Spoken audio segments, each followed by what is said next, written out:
Most humans, except for those who already are in touch with that dimension within that lies beyond this superficial realm of delusion. Most humans then have a number of things that they derive their sense of self from, partly collective, partly personal.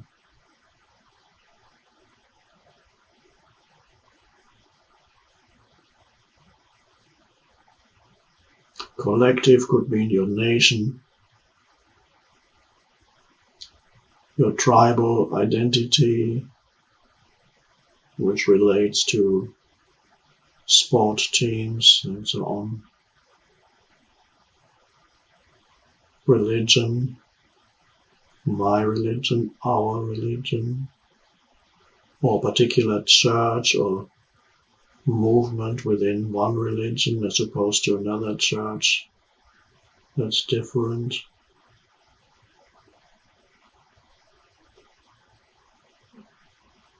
Nationalism in some places is still strong, not as insane as it perhaps as it was in the 20th century in many places.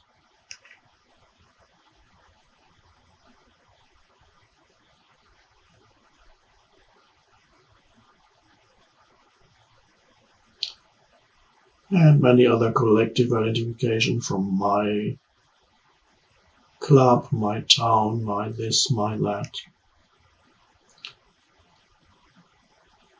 or our, and then personal possessions, status,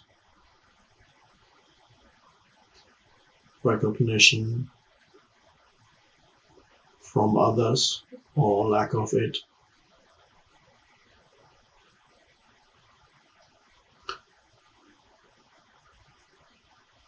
Knowledge, personal appearance, external appearance, and so on. All things the mind identifies with.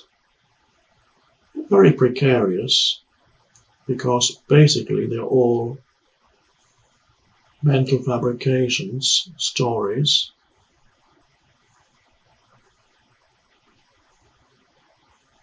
and there's nothing wrong with mental fabrications and stories. You can enjoy those as long as you know that's what they are. But if you take them to be ultimate reality, then very quickly you begin to suffer.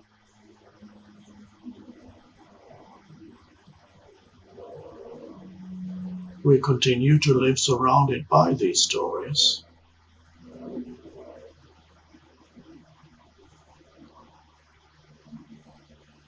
Enjoy them. You can watch the game. You can even be happy if your team wins and the other team loses, but it doesn't go that deep anymore. So if your team loses, yes, there's a surface dissatisfaction which you observe, or if your team wins, there's a surface elation. You go, wow, yeah, but it doesn't go that deep, because on a deeper level, you know that that has nothing to do with who you are.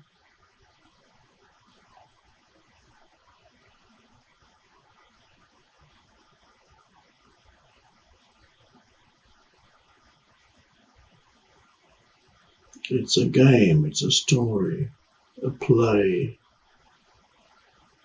the dream-like formation.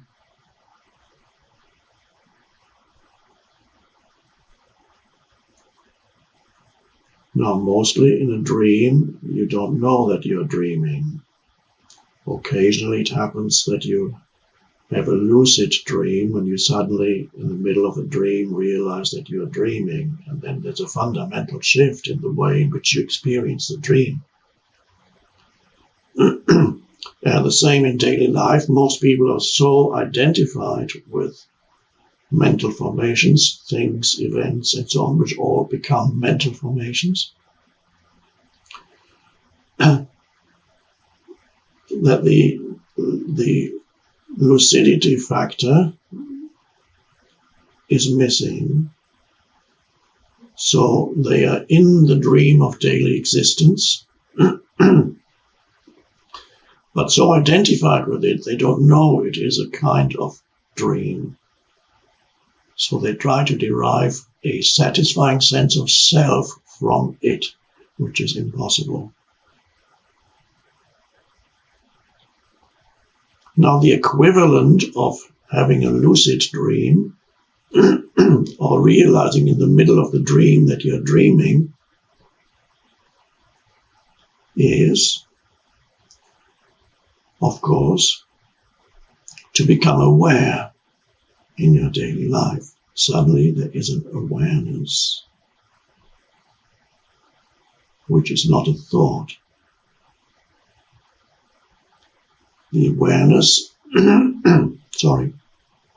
from the dimension of awareness, you can recognize that a thought is just a thought. And you realize who you are, essentially, is that deeper aware presence, the lucidity that enables you not only to have sense perceptions, but also enables you to have thoughts. That is lucid living. So you can have lucid dreaming, but more important, it's much more important to experience lucid living. And that is the beginning of the end of misidentification with who you are.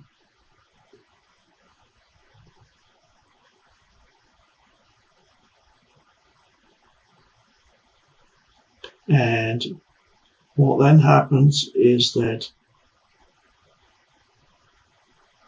there can still be minor manifestations of happiness and unhappiness,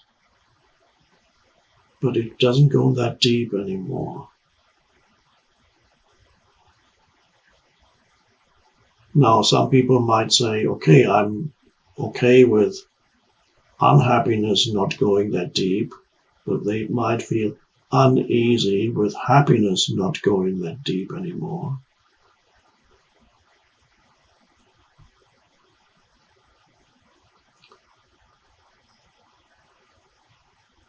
What I mean, of course, is what is conventionally called happiness is a temporary surface phenomenon. But there is a deeper happiness, if we even still want to use that term. Usually I don't. There is a deeper sense of presence, of rootedness, of vast spaciousness, of aliveness,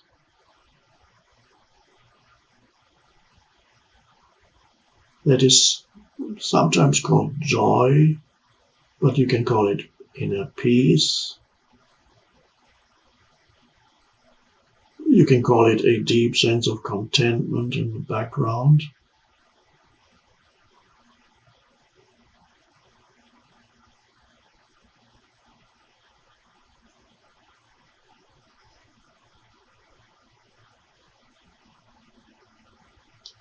And this is why we're here, to be reminded that that dimension is there within you, waiting to be discovered or waiting to reveal itself to you, or if you already live in connectedness with that, to deepen it. That's why we are here.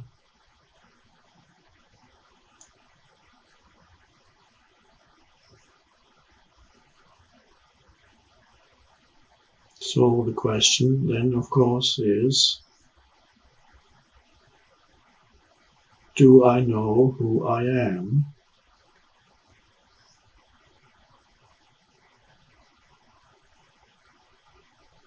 Beyond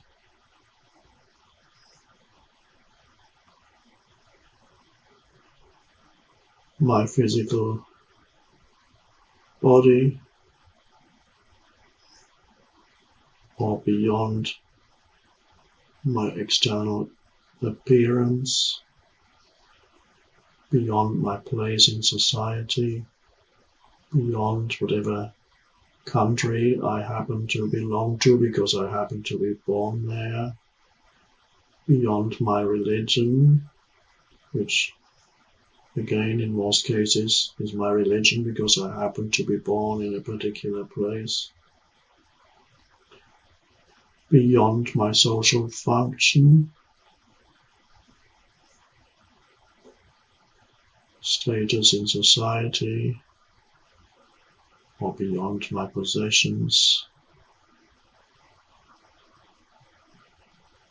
And all those things I mentioned are really, they may have an external existence, but you experience them as images in your mind.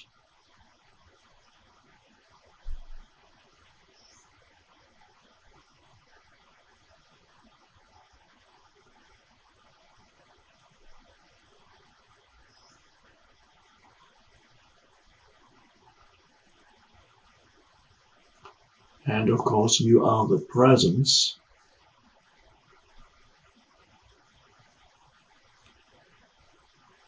behind those images, and even within those images.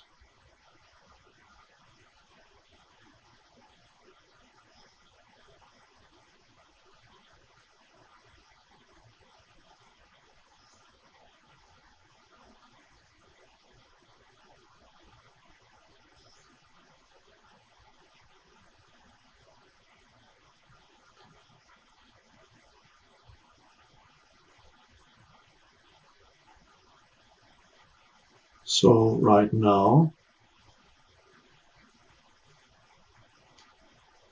there's a chance for you to stop thinking, not through any kind of effort, not through any willpower, act of will, not through suppression of thinking, but simply because you realize that right now thinking is not really necessary. You don't need to figure out what I'm talking about by thinking about it. You understand the words, so of course there is some mental activity, but the words are not understood on the level of mental concepts. They are understood by you at a deeper level, where the truth that these words point to is immediately recognized as your own presence. So the only presence, when words point towards presence, Only the presence in you can recognize the meaning. You go, oh. You might not be able to explain it to anybody. It's just the simple fact that you are conscious right now, which is beyond doubt.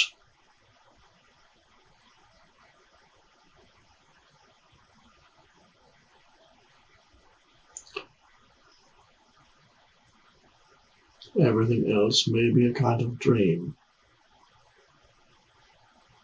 but there must be a consciousness for the dream to appear. It appears in the light of consciousness. I am that. I speak for you and for myself. I am that I am. I am conscious presence.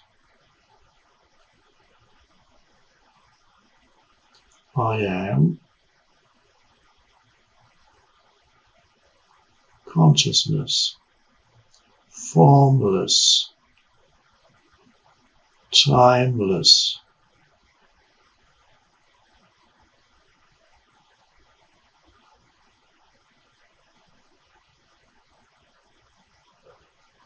And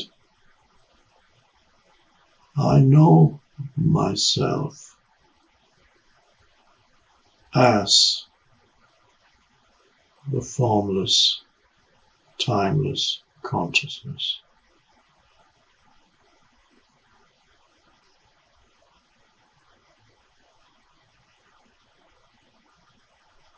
But that knowing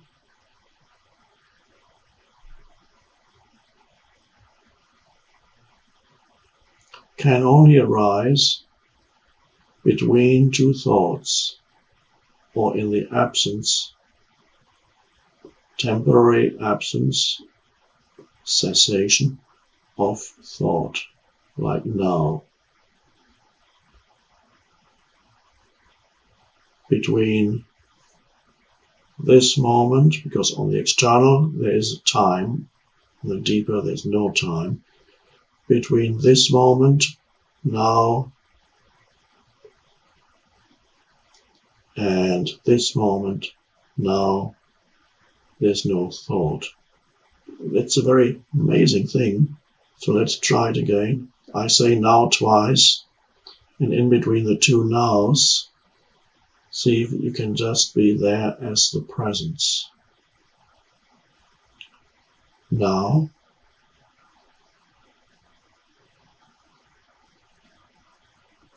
now.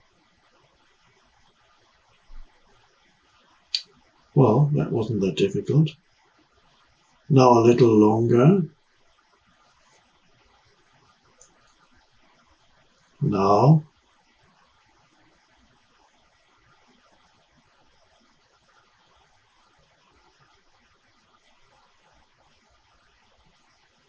Now. You can either close your eyes or you can look into my eyes. It may be helpful to look into my eyes because I'm not thinking, and that can connect you with the state of not thinking. We'll do it again. Now.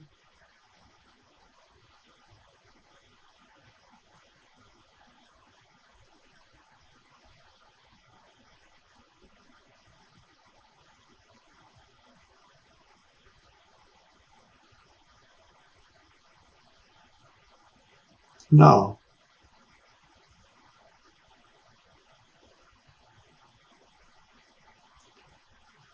There's nothing more important in your life, and I'm totally 100% confident and certain that that's the absolute truth. There's nothing more important in your life, no matter who you are, then accessing that dimension, which is not only the dimension of your true identity, but also the place where true intelligence arises, and creativity, and peace, and loving kindness towards all beings, because that is the formless realm of life itself, of consciousness itself, that then recognizes itself in all other forms. So it's vitally important